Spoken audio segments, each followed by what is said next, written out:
natural alignment. This has a natural alignment to the Poisson distribution, and the Poisson distribution is just a statistical distribution that is naturally clustered.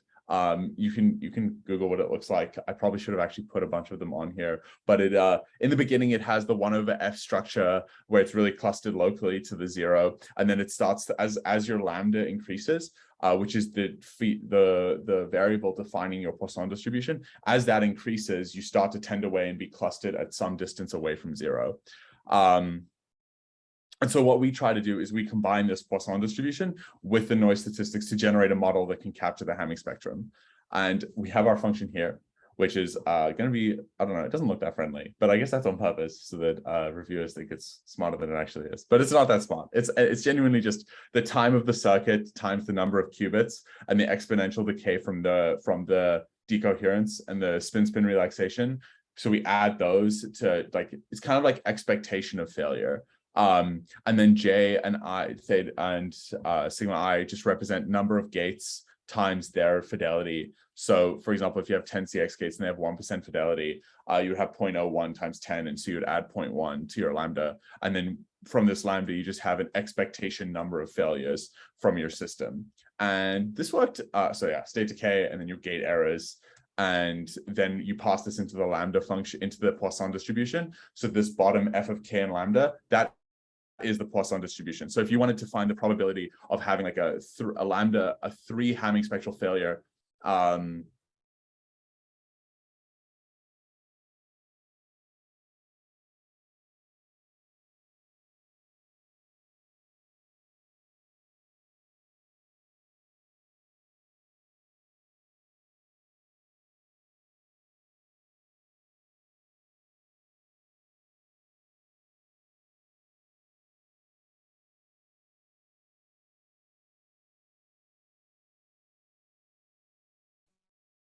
you just shoot up. So if you actually look at the Poisson, the purple Poisson distribution is the closest thing we have to the perfect model for these errors. It shoots up really quickly, but it tails off at the end. But relative to all the other distributions that we're generating, it does a really, really great job at modeling Hamming errors.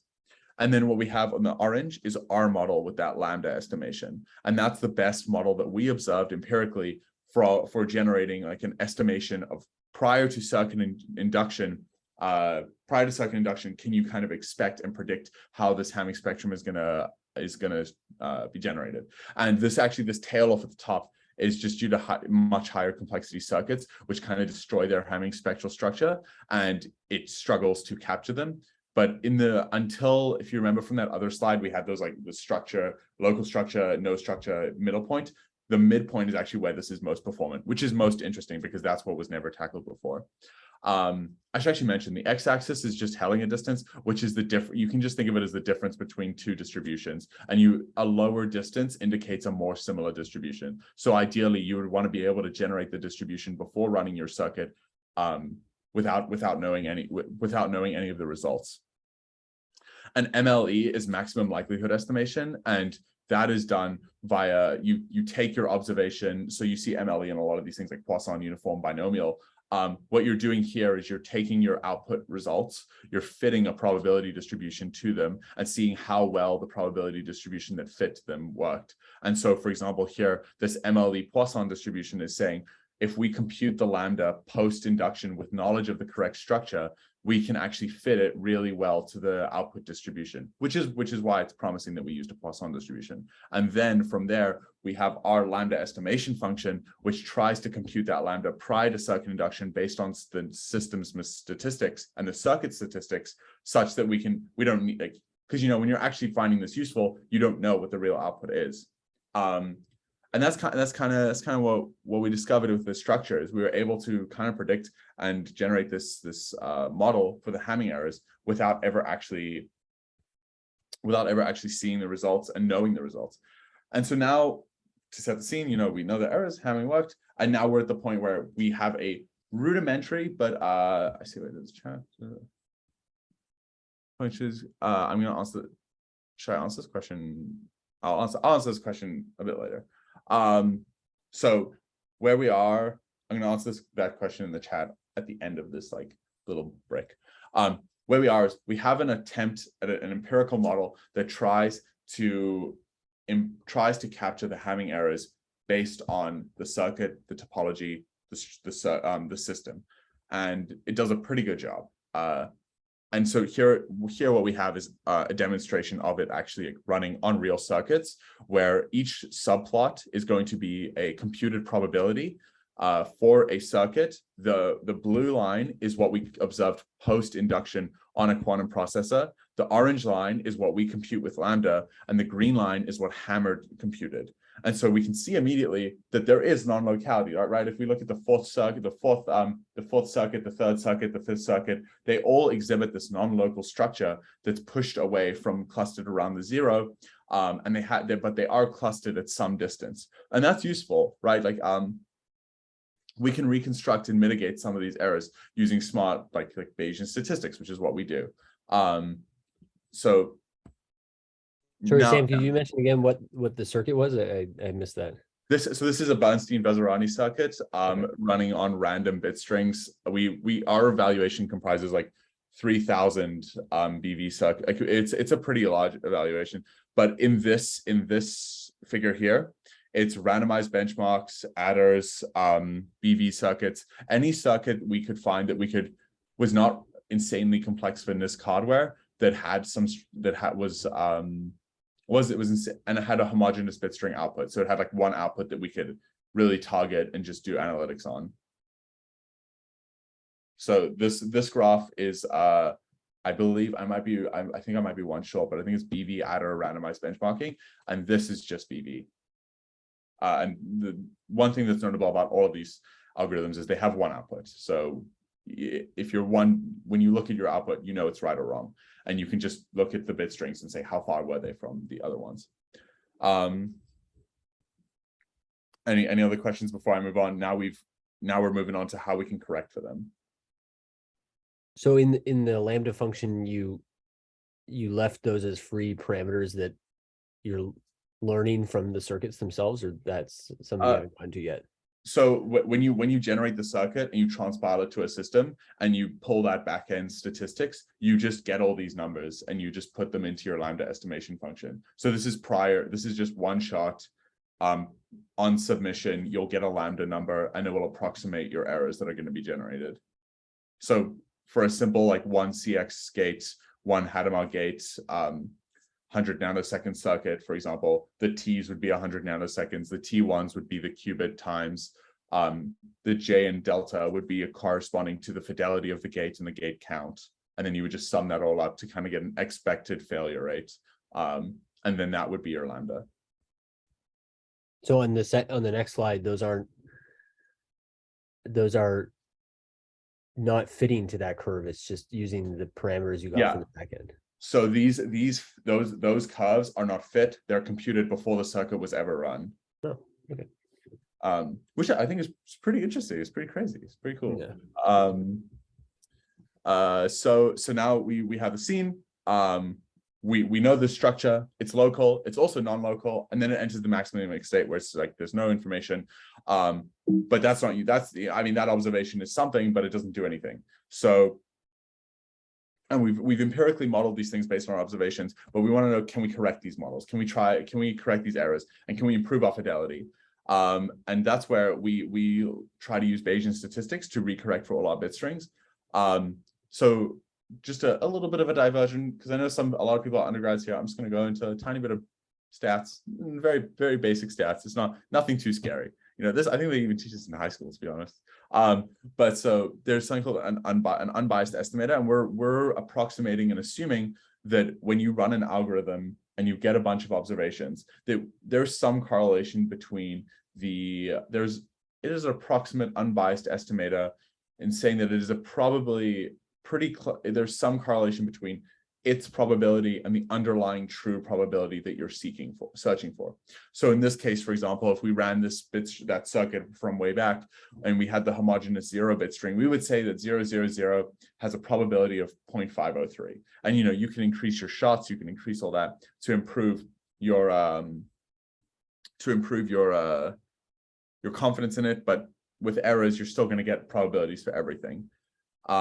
And then we have Bayes theorem, which is, very friendly, very useful. And that's just the probability of A given B is equal to the probability of B given A times PA over PB.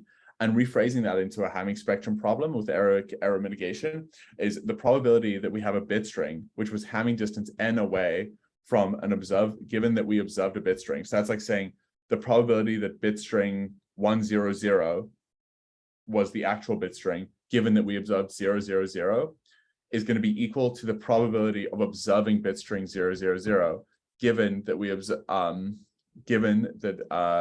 it was a Hamming failure 1 times the probability of bit string with Hamming distance n divided by probability of observed bit string. And this can just be kind of thought of like, given that we observed a bit string, what is the probability that it actually it was underlying, actually the correct solution was this bit string some distance n away. And what's the key point of this whole thing is like looking at that probability of the observed bit string given that it was bit string Hamming n away,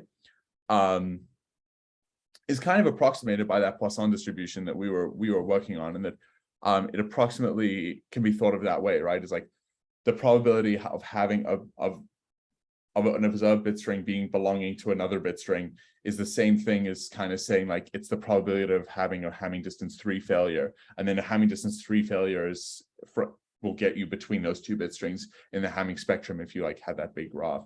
And so we can just rephrase this whole problem into this new problem where we have a Poisson distribution multiplied by these two probabilities. And these two probabilities, these two probabilities here, like PBS and P observed bit string, those are just, as I said before, we're just approximating them as unbiased estimators from our first observation, from our first circuit induction. And so now we have this like reclassification property where we can compute the probability that when we observe a certain bit string, that it belongs to every other bit string. What's important also to note, so I know that might be a question, so I'm going to say that.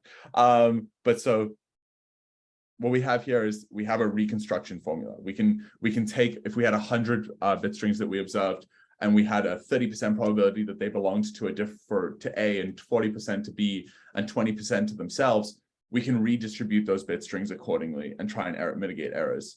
And so this is extremely similar to a Bayesian network, but also I think is really easily digestible through a graph representation, where graphs are lots of nodes connected by edges, and these graphs each node has a bunch of properties and has a label, and that label is the bit string that we observed. The two properties that we use in this paper, and they're kind of the same thing, is the probability of observation and the number of observations on it. And what we have is, so we have this graph, it's complex, there's lots of connections between everything. To keep it scalable, you can set a threshold on your weights for connecting so that you only have local connections. But what you have here is that you have these graphs, all these nodes represent your outputs, and the weights of the connections between the two can be computed based on that function we had beforehand, the Bayes theorem. And then what we do is we iteratively can pass data between each node until it converges. And so now this is the entire structure of QBeep. I'm going to go through it from left to right, and it should hopefully piece everything together. Unlikely, but maybe. So in the beginning, what you as a practitioner have is you have a circuit. It's got a bunch of gates. It's got about a bunch of measurements, a bunch of qubits. You connect to a backend. That backend might be IBMQ Washington. You have all these statistics in this massive dictionary that's like, T1 times, C0 gate times, all this information. And then you submit it and you get results. And those results, you have no idea what they mean. They could be wrong, they could be right. But you have observation counts. You observed 0000 600 times, and you observed 0001 100 times, and that's all you know. And so what you do is you pass that into QBeep. QBeep takes in the circuit statistics, the calibration in the backend. So it'll count up all your gates, decompose it to the backend. It'll look at what's actually physically running on the hardware. And this will account for topological constraints, for example, with swap gates, which will increase your CX count. It'll look at the calibration, so look at T1 times, T2 times, CX errors. So what was the most recent performance reported? And then it will also look at your results. No, it won't look at your results. You don't need your results. And it'll look at the backend, which is the coupling map. But that's kind of accounted for in the circuit. And it will get this lambda estimation. And this is, it doesn't know the results. And then what it will do is it will populate a weighted state graph And that state graph will be populated based on your results, where each node is populated based on the probability of observing the bit string and the number of observations that you had on that bit string. And then you connect them all according to the distance between the two and that Poisson, that Bayesian reclassification formula that we had earlier.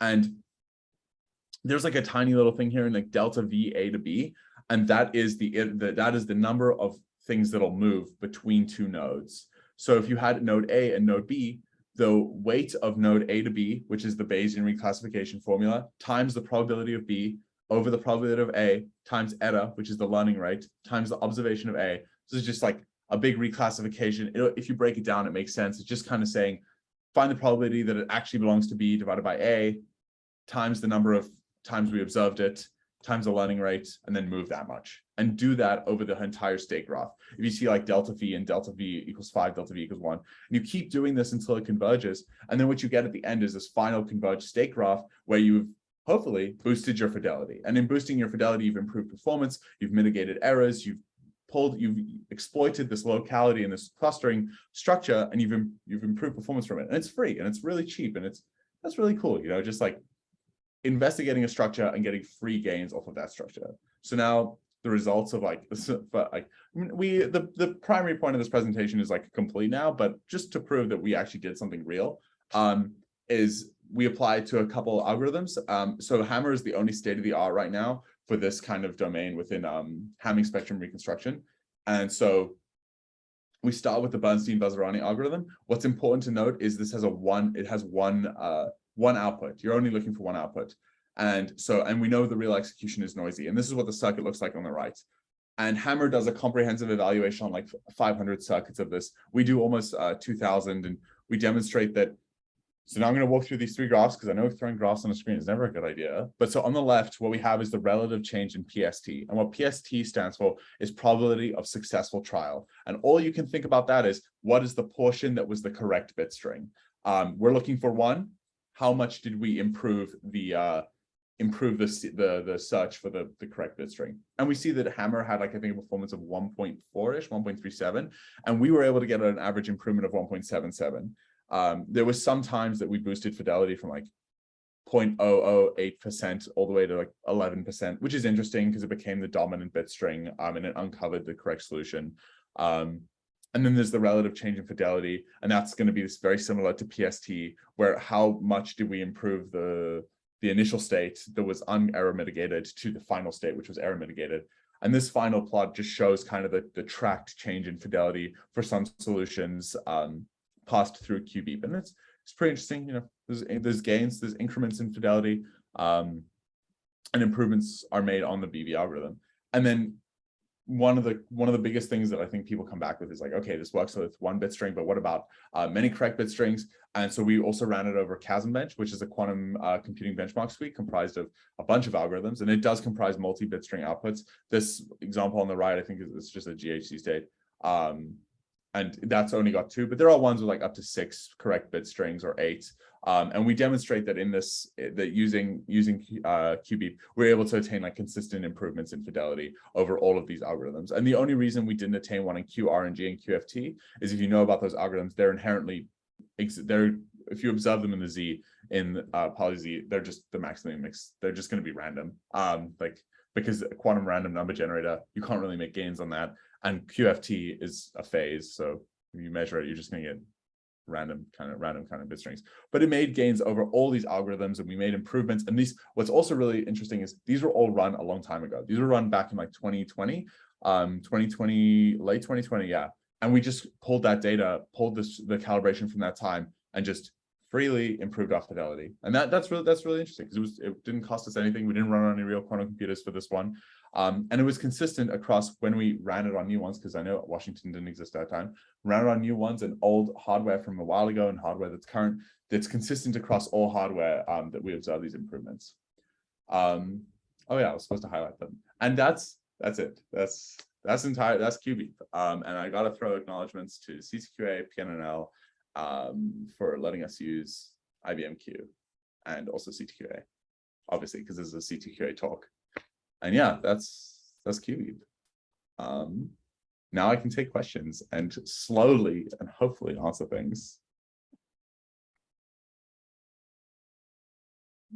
I hope that everyone followed it. I know there's like a 6% chance that everyone followed it, but hopefully you got something. And that's like, not all quantum information science is about like designing qubits and like doing this like create, because I feel like a lot of these quantum Thursdays, like I struggle to follow them.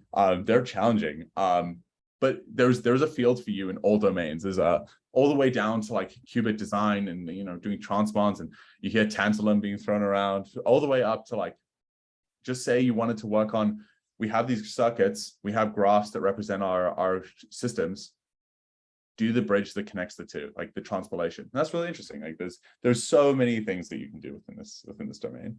And yeah, that's it. Is there any questions? No questions out there today? I have a question. Can you hear me? Yep. Yes. Okay. So definitely, I'm not like 100% catch up what you said. But is there any kind of like computation efforts of your error mitigation skill with the number of qubits? Say if I have circuits of 30 qubits and I want to use your method, is any how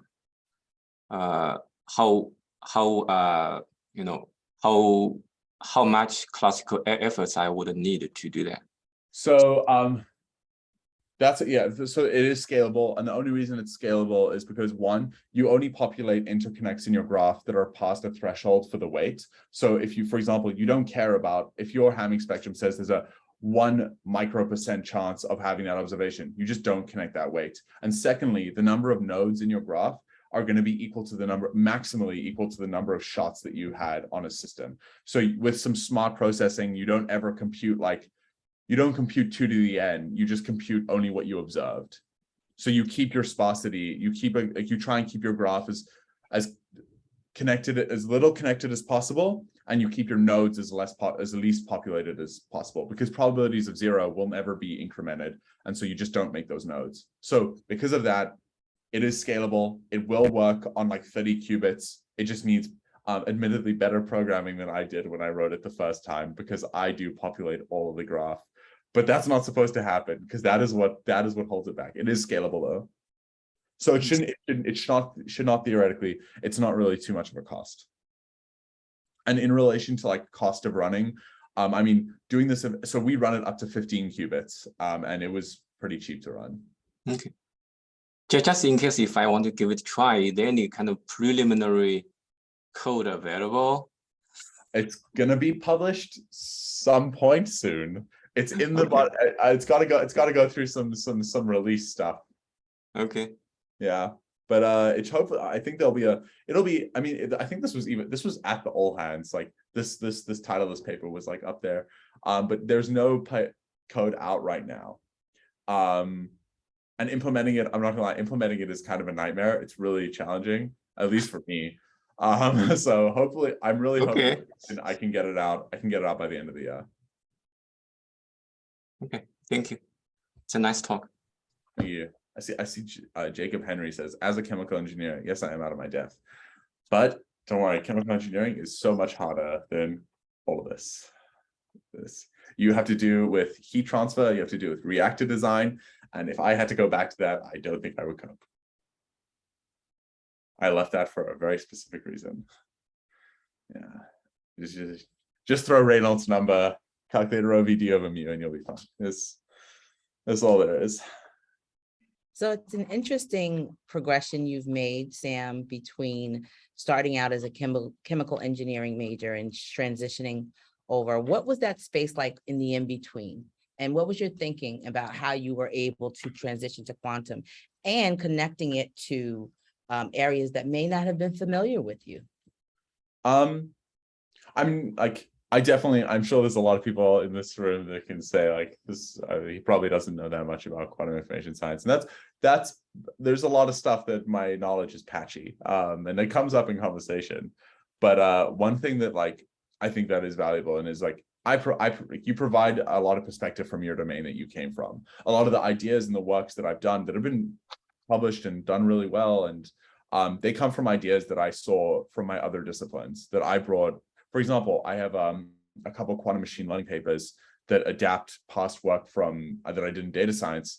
And you can take your knowledge that you gain in other domains and abridge them into them. And I mean, honestly, niches within research are like, they're really interesting because I mean, they're really interesting to you, right? You've done all the things, you're extremely knowledgeable in those topics, and they're also under-researched. And so you really are like a pioneer when you deal with super specific things. But coming across those three, like, I mean, there's no difference in the math that I do. I'm still dealing with matrices. I'm still just dealing with functions, differentials, you know, trying to discretize functions, all that stuff. Like, there's just like this underlying level of like science that exists between all the domains. And so it makes bridging them it's always a pain. You know, you have to read a few books, you have to read a couple things here and there. You need practice, you need to get good at it. But once you do it, like, you know, it's hard to look back and think back to when like I didn't understand how to do these things. Like there's times now when I, like, you know, open up a Jupyter notebook and I want to test like an ML algorithm on a quantum computer, and I just like, I don't Google anything, I just write the whole thing. And it's like, you showed that to me 2 years ago, you're like, that's crazy. That's who knows Qiskit that well. And so it's just accrued time and work in a domain that like grows your skill set towards them. I actually forgot the question. I think I just rambled. No, I think you kind of answered the question I was asking. It's basically saying that there is room for everyone on this call and beyond to take their existing knowledge, build upon that knowledge, and transfer it into helping us to address these quantum challenges, whether you have a quantum background or not. Yeah, I mean, like my class in South Africa of chemical engineers was 300 people. I think like 180 graduated. I think 2 of them are still chemical engineers. Maybe, I think one of them quit and now it's 1. You will enter a different, if you're an undergrad, there's a really good chance you're not going to do what you're an undergrad for. You just kind of, all that teaches you is just the ability to like digest problems, especially if you're in like an engineering program or a computer, any science program. Like primarily what they teach you is just like, there's no science too large that you can't tackle, and just like everything's just one bite at a time, and you can do it. You just need to learn those things. Like I had never worked in error mitigation before this paper. I read a bunch of papers on error mitigation, a lot of them by IBM. They and you get better knowledge, and then and then you work from there. You know, it just gives you the ability to move onto those starting platforms for all these domains, and just having that power and that ability to be like, I know math, I know science, I can move and change between domains freely and feel confident that like it might be challenging at the beginning, but there's nothing stopping you from joining like any domain. You know, with enough time and effort, you can join anything. Well, that's really good advice, Sam. And it looks like you may have one other question from Jacob. If I want to get a basic, I don't think you need, like, if you're in chemical engineering, you've done matrix. I mean, there's no way you haven't done matrix multiplication. And that's like the basic thing you need for quantum computing, is just like understanding matrices and like the terminology that comes up. But the Qiskit textbook honestly takes you from ground zero, and it drives you through the entire thing. I really love that textbook. It's great. And it will really take you through it. I mean, you'll program a VQE, a variational quantum eigensolver, on like one of the tutorials, and in the beginning you're just doing basic optimization, which I'm sure that you've run into with recycle streams and like reactors. You know, they converge, you have split ratios and all that stuff. That's just optimization, and you're going to do that, and you're going to go into this VQE system, which is the exact same thing, and you're like, oh, this is the exact same thing. And then they're going to give you an example in quantum chemistry, and suddenly you've gone from reactor design and you're simulating molecules, and you're like, oh, this is like the exact same thing, just rebranded with a different label. So I would say in conclusion, I would say just read the Qiskit textbook. There's tons of like quantum computing for the computer scientist on Amazon. Those are really friendly and really simple. They just kind of have some basic math in them, really. So those things are great, in my opinion. Wonderful. And Sam, we've got about 90 seconds left. And this is the last question I'd like to ask is, how is the work that you're doing with qbeep and some of the other work helping C2QA accomplish its overall mission goal? So there's this paper coming out by a huge team within C2QA that I'm part of called MNQC. It's multi-node quantum computing. And one of the overarching themes that comes out at the end of it is just like, you can improve your system, you can improve your links, you can improve your transpiler, you can improve. And what really just is consistent is you can improve, and you can, every single feature that you can inject into this larger system that improves something in your output, be it fidelity, be it runtime, these all contribute to each other to an overall improved quantum computing performance. And we're in an era where we're just trying to straddle this desert of decoherence and errors, and every step forward gets us closer. And so QBeep, just like everything else, is one step forward. It's another traversal in an area we never looked. And just taking those micro steps, you know, that's what C2QA wants to do. It wants to take a ton of steps until we've completed a walk and we're at the end of the desert. Well said, Sam. I think it couldn't have been said in any better way. Improvement is what we're all about in C2QA, as well as what Sam shared, improving our own knowledge, experiences. And I think you have certainly enriched and enhanced all of our lives today in this last hour. So we thank you once again, Sam. And we hope that you will all tune in for our next Quantum Thursdays. And until then, have a wonderful day. Thank you, everyone.